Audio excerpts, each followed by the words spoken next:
जमलेल्या माझ्या तमाम हिंदू बांधवांनो, भगिनींनो आणि मातांनो,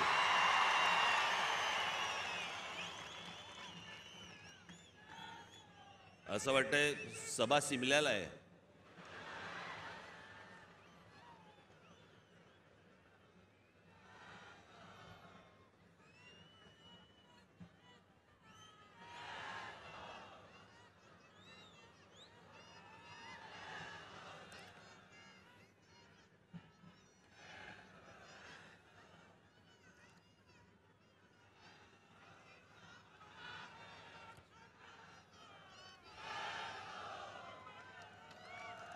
काय बोलणार?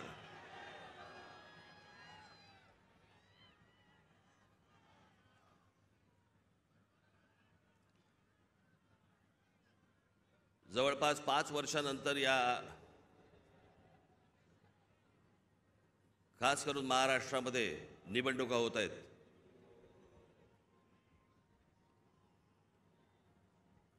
महानगरपालिकेच्या निवडणुका आत्ता होतील असं म्हणता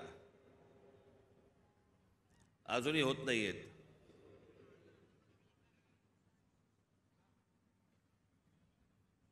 त्याच्यामुळे 2019ला ज्या निवडणुका झाल्या त्याच्यानंतर आज 2024ला निवडणुका होत आहेत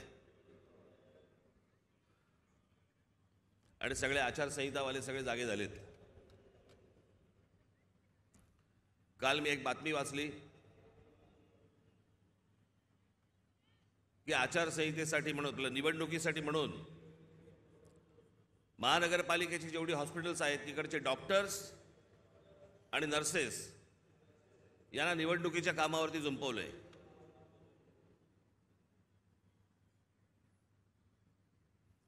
डॉक्टर काय मतदाराच्या नाडी मोजणार काय की नर्सेस काय मतदारांचे डायपर बदलणार?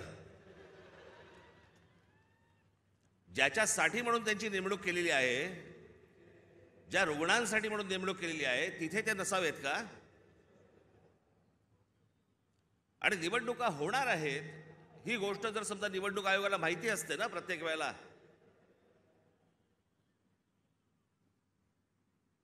एक पॅरलल फळी का नाही उभी करत तुम्ही? दरवेळेला आपल्या काहीतरी शालेय शिक्षक घ्यायचे, नर्सेस घ्यायच्या, डॉक्टर्स घ्यायचे, हे कुठचे उपद्व्याप?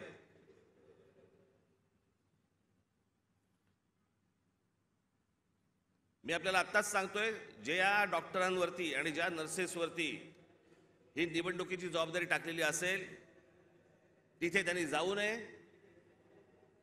आणि ज्या रुग्णांची सेवा करण्यासाठी म्हणून तुम्ही आयुष्य घालवताय त्या हॉस्पिटलमध्ये परत तुम्ही जा, तिथे काम करा. तुम्हाला नोकरीवरनं कोण काढतं मी बघतो.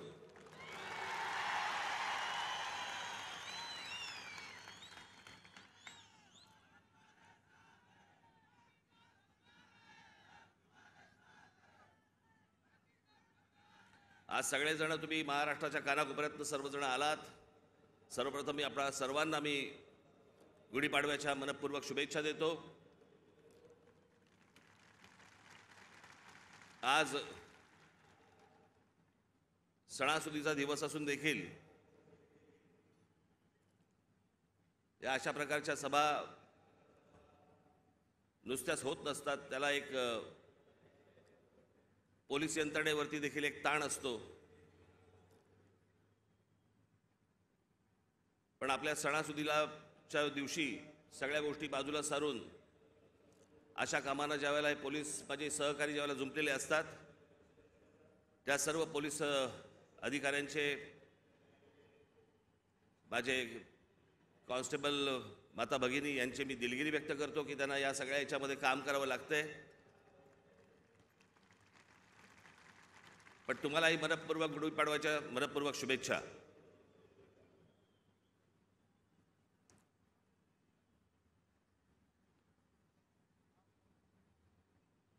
जसे तुम्ही ऐकत होतात तसा मीही ऐकत होतो. जसे तुम्ही वाचत होतात तसा मीही वाचत होतो.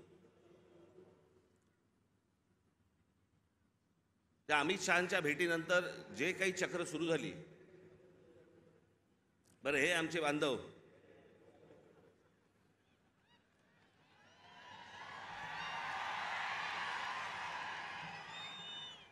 त्यांचा काही दोष नाही, चॅनल बोलले म्हणजे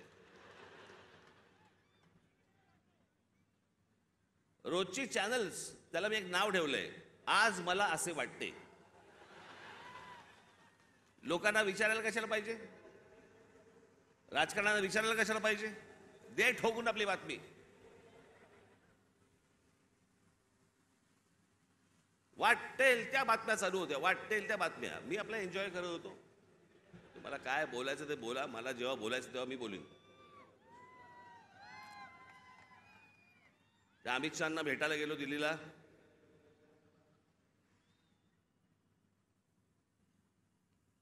बरं, तिथे अमित शहांना भेटीच्या वेळेला कोण, अमित शहा आणि मी. तुम्हाला कुठून रे कळलं?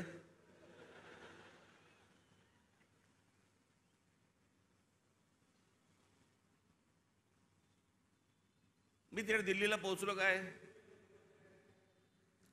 राज ठाकरेंना 12 तास थांबायची वेळ आली. अरे गधड्या, दुसऱ्या दिवशीची भेट होती. 12 तास थांबायची कुठून आली? आदल्या दिवशी पोहोचलो तिथे रात्री. त्यात थांबायचा काय विषय आला? पण हे थांबत नाहीत. मला असे वाटते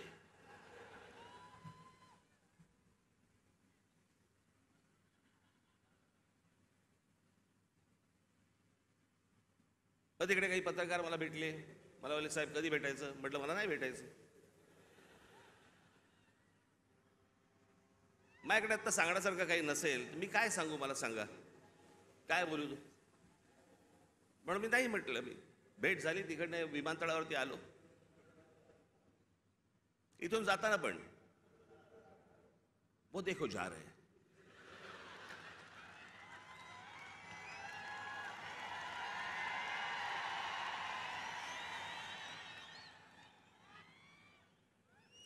हल्ली हे असतात, पूर्वी ते आचारसंहितावाले असायचे, कुठेही कॅमेरा घेऊन जायचे. अहो, एके दिवशी मी बाथरूमला चाललो होतो. मी विनोदाने सांगत नाहीये, मी खरंच तो माझ्या मागे आला.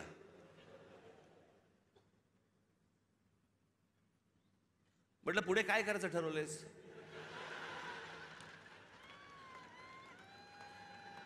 मी म्हटलं, आपलं आपणच करायचंय का आपण काही सहकार्य करणार आहात?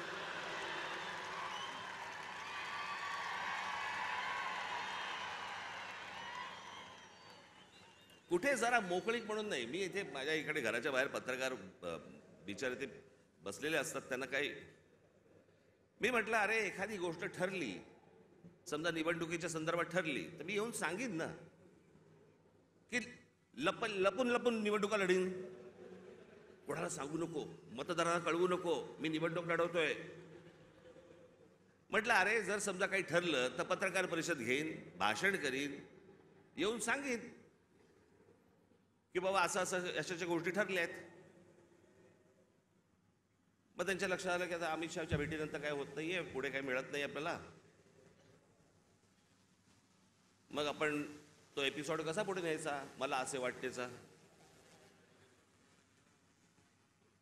मग राज ठाकरे शिंदेच्या शिवसेनेचे प्रमुख होणार. अरे मूर्खांनो, मला जर व्हायचं असतं तेव्हाच नसतो झालो.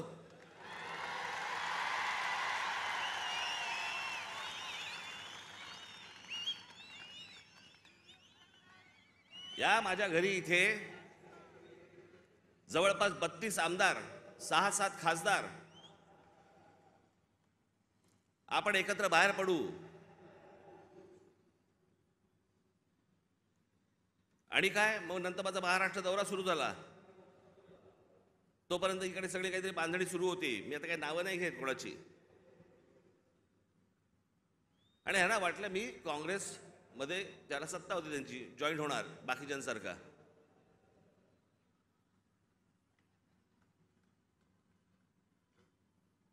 मी त्याला पहिल्यांदाच सांगितलं, म्हटलं मला पक्ष फोडून कुठचीही गोष्ट करायची नाही.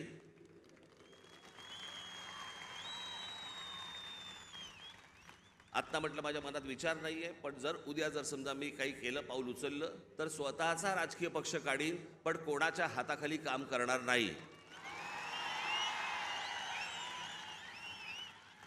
ही गोष्ट मी माझ्या मनाशी मी खुणगाटच बांधलेली होती. माननीय बाळासाहेब ठाकरे यांच्याशिवाय मी कोणाच्याही हाताखाली काम करणार नाही. तरी त्यातल्या त्या एकाला संधी दिली होती, समजलंच नाही.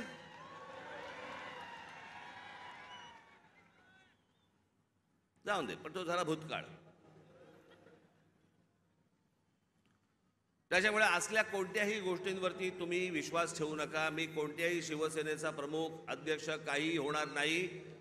मी जे अपत्य जन्माला घातलेलं आहे महाराष्ट्र नवनिर्माण सेना, याचाच मी फक्त अध्यक्ष राहणार.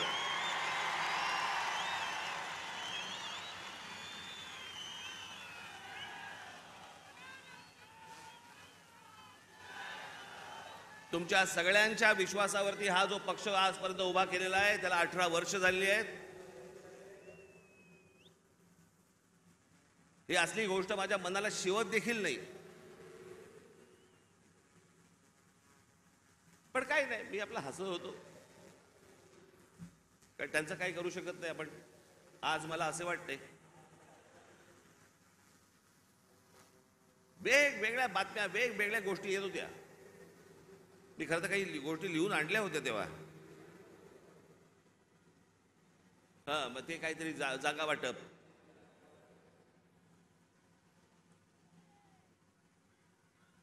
जागा वाटपाबद्दल चर्चा झाली. पण मी तुम्हाला खरं सांगू ना, मी शेवटचा जागा वाटपाच्या चर्चेला जो बसलो होतो 1995 साली, त्याच्यानंतर मी आजपर्यंत जागा वाटपाच्या चर्चेला मी कधी बसलो नाही. त्याच्यामुळे माझं टेम्परामेंटच नाही. 2 तू घे, 4 मला दे, मग ही नको, ती तू घे, तू ही घे, मग मला इथे सरकव, मग ह्याला इथे.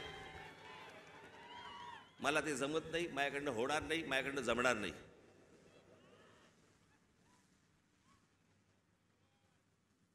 मग मला सांगितलं, आमच्या निशाणीवरती लढा. हे रेल्वे इंजिन आहे ना, हे तुमच्या कष्टाने कमवलेलं चिन्ह आहे. माझ्याकडे आयतं आलेलं नाही, सहज आलंय चिन्ह म्हणून आता मी त्याच्यावरती लढवायचं अजिबात नाही.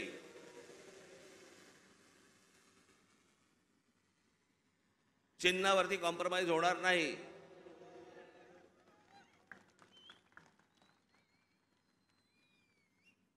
दिल्लीला गेलेले हे ठाकरे पहिलेच. पत्रकारांना माहीत नसतं, काही माहिती नसतात, जुन्या गोष्टी काही कल्पना नसते. आत्ताच्या काही गोष्टी माहिती असतात, त्याच्यावरती आपले बस रेटायचं.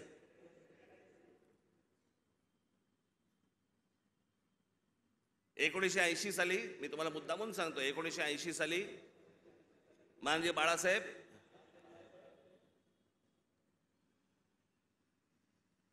हे दिल्लीला इंदिराजींना भेटायला गेले होते, संजय गांधींना भेटायला गेले होते. आणि भेटीला जायला काय प्रॉब्लेम आहे मला कळत नाही. मला अनेक लोक येऊन घरी भेटतात, म्हणून मी काय समजायचं, वार हे आता माझ्या घरी भेटायला आलेत मला आता, असं नाही समजत. कोणी कोणाकडे भेटायला जात असतात, गोष्टी लोक जात असतात. त्यात मोठेपणा आणि कमीपणा कसला आला? अहो, वर्ष 1.5 वर्ष झाले आपले महाराष्ट्राचे मुख्यमंत्री माझ्याशी बोलतायत, आपण एकत्र आलं पाहिजे, आपण एकत्र काहीतरी केलं पाहिजे. म्हटलं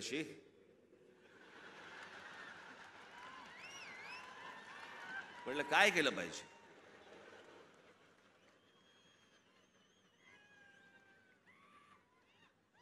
असं वर्ष 1.5 वर्ष ऐकतोय. मग मी शेवटी एक काम केलं. मी म्हटलं बाबा मला समजेना. मला देवेंद्रजी पण सांगत होते, फडणवीस, एकनाथजी पण सांगत होते आपण एकत्र आलं पाहिजे, एकत्र आलं पाहिजे. म्हटलं एकत्र आलं पाहिजे म्हणजे काय?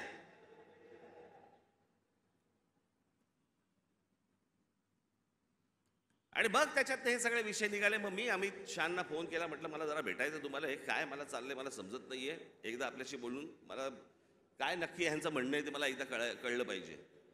मग आमचं बोलणं झालं तिकडे. मग इथे आल्यावरती आमच्या तिघांचं बोलणं झालं. मग ते सगळं निशाणीवरती प्रकरण आलं.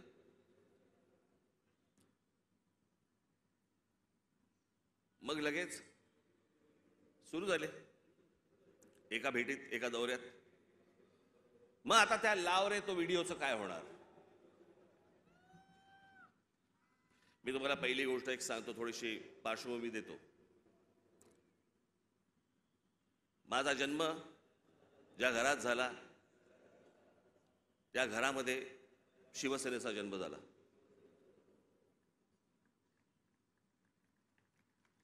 मी पहिल्यापासून जे पाहत आलो ती माननीय बाळासाहेबांची शिवसेना पाहत आलो. लहान असल्यापासून त्यांच्याबरोबर हिंडलो, फिरलो, अनेक ठिकाणी गेलो, अनेक सभांना गेलो, चॅलेंज सभांना गेलो. त्याच्यामुळे माझ्या आयुष्यातला एकमेव तेव्हाचा पक्ष होता तो म्हणजे शिवसेना. 1984 साली थोड्या काही काळासाठी असेल, पण 1988, 89च्या आसपास प्रामुख्याने भारतीय जनता पक्ष आणि शिवसेनेची युती झाली. आणि ती युती झाल्यानंतर शिवसेनेबरोबर जर सर्वाधिक माझे संबंध कोणाबरोबर आले असतील तर ते भारतीय जनता पक्षाबरोबर आले. आमच्या गोपीनाथराव मुंडेंबरोबर आले, प्रमोद महाजनांबरोबर आले, आमच्या नितीन गडकरीजींबरोबर आले.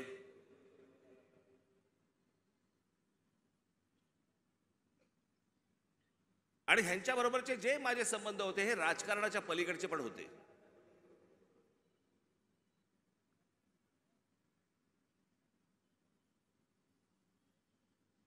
माझा संबंध कधी काँग्रेस, राष्ट्रवादीत खूप नंतर, पण काँग्रेसवाल्यांशी माझा तसा संबंध कधी आला नाही.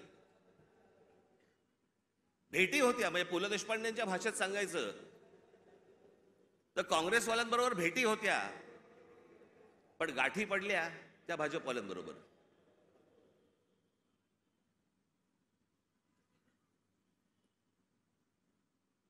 त्याच्यामुळे अनेक वेळेला त्यांच्याबरोबर माझे अगदी चांगले संबंध तेव्हापासून प्रस्थापित झाले. मग आमचे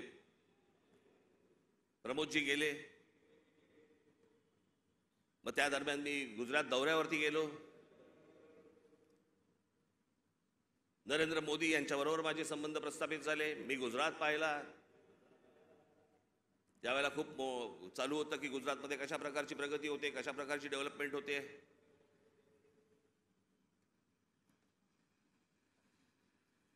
आणि ती सगळी प्रगती, सगळी ती डेव्हलपमेंट मी पाहत होतो. मला माहिती होतं. मी त्याच्यानंतर मी महाराष्ट्रामध्ये जेव्हा आलो, मला पत्रकारांनी प्रश्न विचारले, कसं वाटलं गुजरात? म्हटलं गुजरात डेव्हलप होतंय, पण महाराष्ट्र खूप पुढे आहे.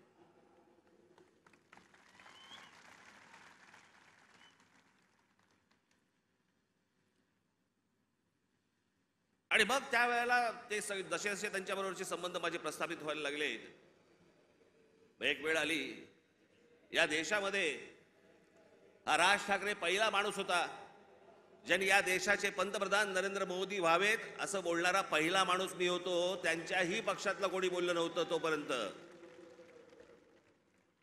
मला असं तेव्हा वाटलं की बाबा आपला एक स्वतःचा विचार असतो,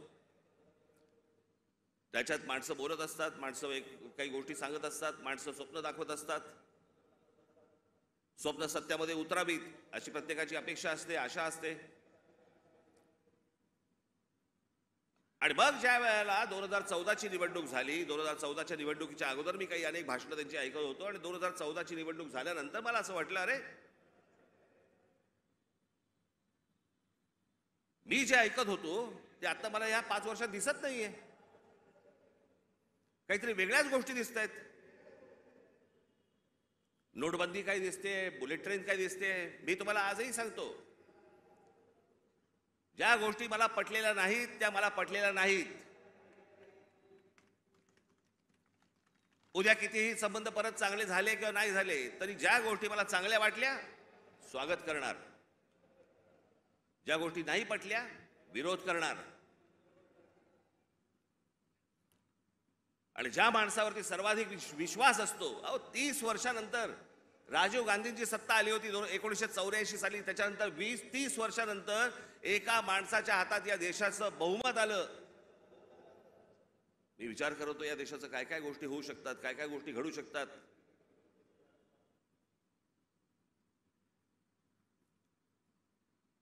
ज्यांचा संबंध नसतो ना तुमचा, त्यांच्याकडे तुम्ही दुर्लक्ष करता, दोन शिव्या आचरताना दुर्लक्ष करता. पण ज्यांच्यावरती प्रेम असतं, ज्यांच्यावरती विश्वास असतो, त्याला ज्या वेळेला कुठेतरी तडा जातोय असं दिसायला लागलं, तर तो जो राग आपला असतो, तो राग आणि माझा राग तर टोकाचा आहे. मी महाराष्ट्रावरती प्रेम करतो, महाराष्ट्रातल्या मराठी माणसांवरती प्रेम करतो, महाराष्ट्रातल्या मराठी भाषेवरती प्रेम करतो, टोकाचं प्रेम करतो.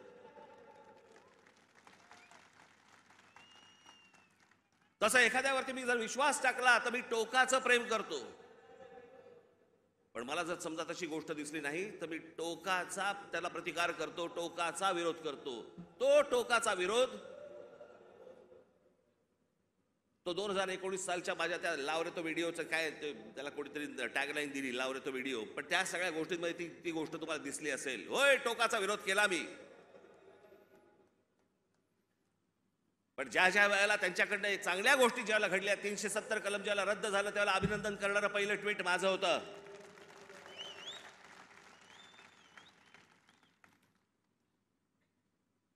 गेल्या 5 वर्षामध्ये ज्या गोष्टी चांगल्या गोष्टी घडलेल्या आहेत त्याचं अभिनंदन केलंय, स्वागत केलेलं आहे. एनआरसीच्या बाजूने मोर्चा काढलेला आहे. जी गोष्ट योग्य ती योग्य, जी गोष्ट अयोग्य अयोग्य. या देशाने अमिताभ बच्चन यांच्यावरती प्रेम केलं, मीही प्रेम केलं. पण ज्या वेळेला एक माणूस, ज्या वेळेला मला असं वाटायला लागलं की अरे एका प्रांताचा विचार करतोय, मला नाही पटलं. पण त्या सगळ्या गोष्टींमध्ये जर समजा तुम्ही बघितलं तर त्याच्यामध्ये व्यक्तिगत टीका कुठेही नव्हती.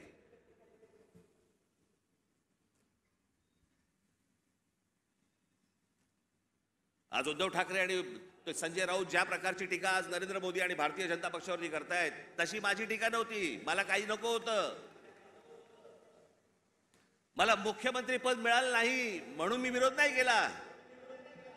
मला भूमिका पटली नाही म्हणून मी विरोध केला.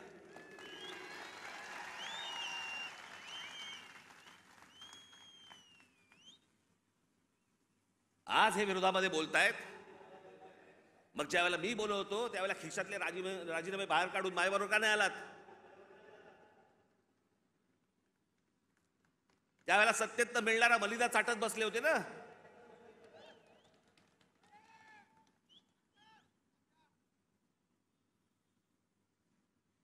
आज ह्यांना या गोष्टी सुचतायत. याचं कारण तुमचा पक्ष फुटला म्हणून, याचं कारण तुम्हाला सत्तेत हाकलवलं म्हणून, तुमच्या स्वार्थासाठी म्हणून या सगळ्या गोष्टी तुम्ही केल्यात. मी त्या गोष्टी नाही केल्या. मला भूमिका नाही पटली म्हणून मी विरोध केला. मला त्याच्या बदल्यात काही हवं होतं म्हणून नाही विरोध केला.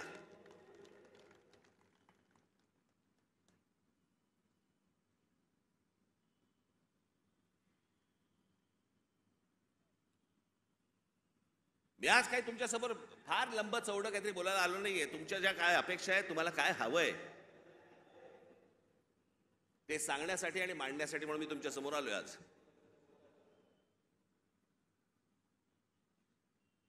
नरेंद्र मोदींकडनं कसं आहे, आज तरुण, आज आम्ही दुपारी बोलत होतो, 2006 साली ज्यावेळेला मी पहिलं महाराष्ट्र नवनिर्माण पक्ष स्थापन केल्यानंतरचं पहिलं भाषण ज्यावेळेला मी इथून केलं होतं, त्यावेळेला मी असं म्हटलं होतं, ज्याच्यावरती अनेक लोकांनी चेष्टा केली.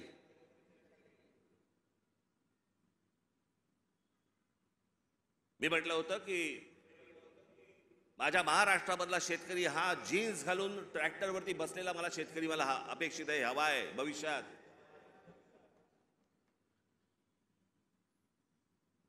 दोन 2006 पासून ते युग सुरू झालं होतं. आज या जगामध्ये सगळ्यात तरुण जर देश कुठचा असेल, तरुण, तो आपला भारत देश आहे, हिंदुस्थान आहे. सर्वाधिक तरुण ना अमेरिका आहे, ना जपान आहे, ना अजून कुठचा देश आहे. आज फक्त भारत तरुण आहे.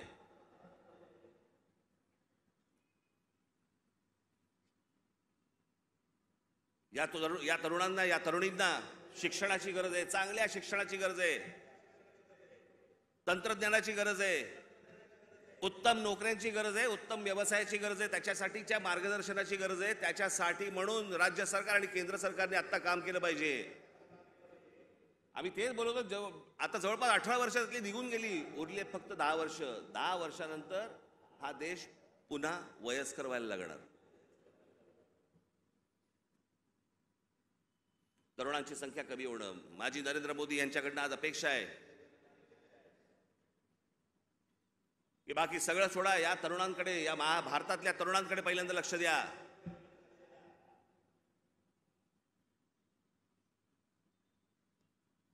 हेच ते फ्युचर आहे, हेच ते भविष्य आहे.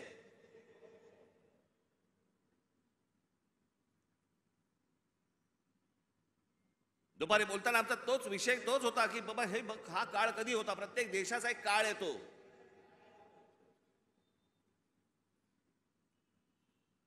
जसं जपानमध्ये एक काळ आला.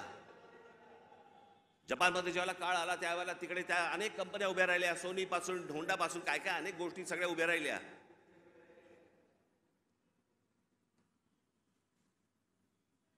अनेक व्यवसाय उभे राहिले, अनेक व्यावसायिक उभे राहिले. ज्याला घुसळून काढणं म्हणतो ना आपण, तसं सगळं अख्खा घुसळून निघाला तो देश. आज बघा कुठच्या कुठे असा हा देश घुसळून निघाला पाहिजे. आणि तसं जर आज उद्या घडलं नाही तर सगळ्याच गोष्टींवरचा समाजाचा विश्वास उडून जाईल. या देशामध्ये दुसरं तिसरं काही होणार नाही. या देशामध्ये फक्त अराजक येईल.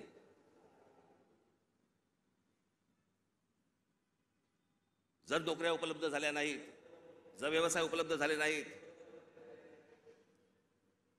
लोकसभेमध्ये सांगितलं गेलं की या देशामध्ये जवळपास 6 लाख उद्योगपती व्यापारी हे हा देश सोडून गेले. 6 लाखाचा अर्थ काय होतो? हा तर अधिकृत आकडा आला आपल्याकडे, पण हे यापुढे होता कामा नये. या देशातल्या तरुणांकडे पाहणं गरजेचं आहे. महाराष्ट्र ज्या प्रकारचा कर भरतो केंद्राला, त्याच्या मोबदल्यात महाराष्ट्राला मोठा वाटा हा महाराष्ट्राला आला पाहिजे. याच्यासाठी म्हणून आज नरेंद्र मोदींकडनं माझी अपेक्षा आहे.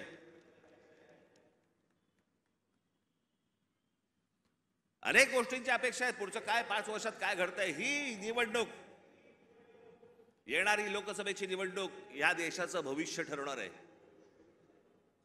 की आपण खड्ड्यात जाणार आहोत का आपण वरती जाणार आहोत. उद्या अनेक निवडणुका येतील, पुढे विधानसभेच्या निवडणुका येतील.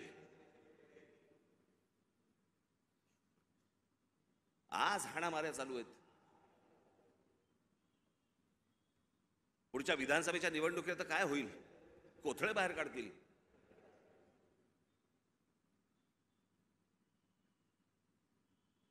याचं कारण मी मागच्या वेळेला तुम्हाला आठवतं, मी बोललो होतो तुम्हाला इथेच गेल्या वर्षीच्या सभेमध्ये का त्याच्या गेल्या वर्षी सभेमध्ये, तर आठवत नाही.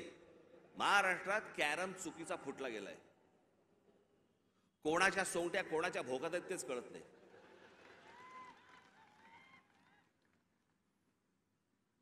माणूस राजकारणातला आला की विचारावं लागतं कोणत्या पक्षात. मध्यंतरी मी आपल्या पुण्याला गेलो होतो नाट्य संमेलनाला. तिकडे 5 जण मला भेटायला आले, नगरसेवक होते राष्ट्रवादीचे. मला बोलले नमस्कार साहेब. म्हटलं नमस्कार, आम्ही राष्ट्रवादीचे नगरसेवक. म्हटलं कोणाचे? त्यातले 3 बोलले आम्ही दादाचे, 2 बोलले आम्ही शरद पवारांचे. अशी सगळी परिस्थिती या महाराष्ट्राची झालेली आहे. या महाराष्ट्रातनं पुढे जाताना आपल्याला मार्ग शोधायचा आहे, आपल्याला मार्ग काढायचा आहे. माझ्या महाराष्ट्र सैनिकांवरती विश्वास आहे. आपण योग्य मार्ग आपण या महाराष्ट्राला दाखवू, निश्चित दाखवू. पण माझी महाराष्ट्राकडनं देखील अपेक्षा आहे, माझ्या महाराष्ट्रातल्या मतदारांना देखील अपेक्षा आहे, माझी अपेक्षा आहे त्यांच्याकडनं. कृपा करून व्यभिचाराला राजमान्यता देऊ नका. ज्या प्रकारचं राजकारण या महाराष्ट्रामध्ये सुरू आहे, याला राजमान्यता जर समजा पुढे मिळत गेली, पुढचे दिवस भीषण आहेत.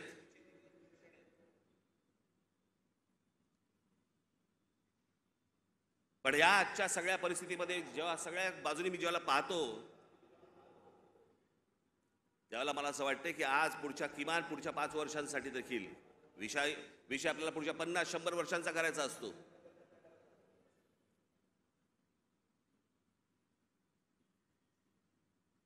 पण इथे ज्यावेळेला मी बसलो होतो, ज्यावेळेला देवेंद्र फडणवीस आणि मुख्यमंत्र्यांबरोबर, त्याच्यानंतर माझं आणि देवेंद्र फडणवीसांचं बोलणं झालं आणि मी म्हटलं की मला नको ते, म्हटलं तर मला त्या वाटाघाटी मला पाडू नका याच्यामध्ये.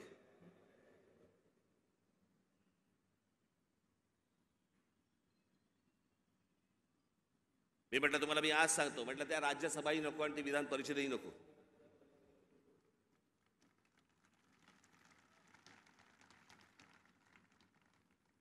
पण या देशाला चांगल्या खंबीर नेतृत्वाची गरज आहे, ज्याच्याकडनं माझ्या अपेक्षा आहेत त्याही पूर्ण झाल्या नाहीत तर राज ठाकरेंचं तोंड आहेच. पण या पुढच्या काही भवितव्यासाठी म्हणून खंबीर नेतृत्वाची गरज असताना म्हणून मी त्यांना सांगितलं मला काही अपेक्षा नाही आहेत. महाराष्ट्र नवनिर्माण सेना, भारतीय जनता पक्ष, शिवसेना आणि एनसीपी, परंतु फक्त नरेंद्र मोदींसाठी बिनशर्त पाठिंबा देत आहे, हे मी आज आपल्या समोर सगळ्यांसमोर जाहीर करतो. आणि माझ्या गावागावातनं सगळ्या महाराष्ट्रामधनं आलेल्या माझ्या सर्व महाराष्ट्र सैनिकांना मला फक्त एकच सांगायचंय, विधानसभेच्या तयारीला लागा, जोरात विधानसभेच्या तयारीला लागा. पुढच्या गोष्टी पुढे आपण कसलाही विचार न करता आत्ता बांधणीचा विचार केला पाहिजे आपण. आणि त्याच्यासाठी म्हणून मी तुम्हाला महाराष्ट्रभर सगळ्या ठिकाणी भेटण्यासाठी लवकरच आपल्यासमोर येत आहे. आज जे काही मला मांडायचं होतं हे आपल्यासमोर आज मांडलेलं आहे.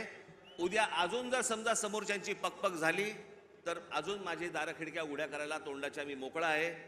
आपण निश्चिंत राहा, जिथून आलेला आहात तिथून व्यवस्थित जा. जाताना आपण व्यवस्थित गाडीने ज्या आलेला आहात गाड्या नीट सांभाळून चालवा. घरचे लोक आपली वाट पाहत असतील. पुन्हा एकदा मी आपल्याला सर्वांना मी गुढीपाडव्याच्या मनपूर्वक शुभेच्छा देतो आणि आपणा सर्वांची मी रजा घेतो. धन्यवाद. जय हिंद, जय महाराष्ट्र. धन्यवाद राजसाहेब. प्रत्येप्रमाणे माहीम विधानसभेचे सर्व आपले महाराष्ट्र सैनिक आपला सन्मान करतील. शाल, श्रीफळ आणि मंगल कलश देऊन आज गुढीपाडव्याच्या शुभदिनी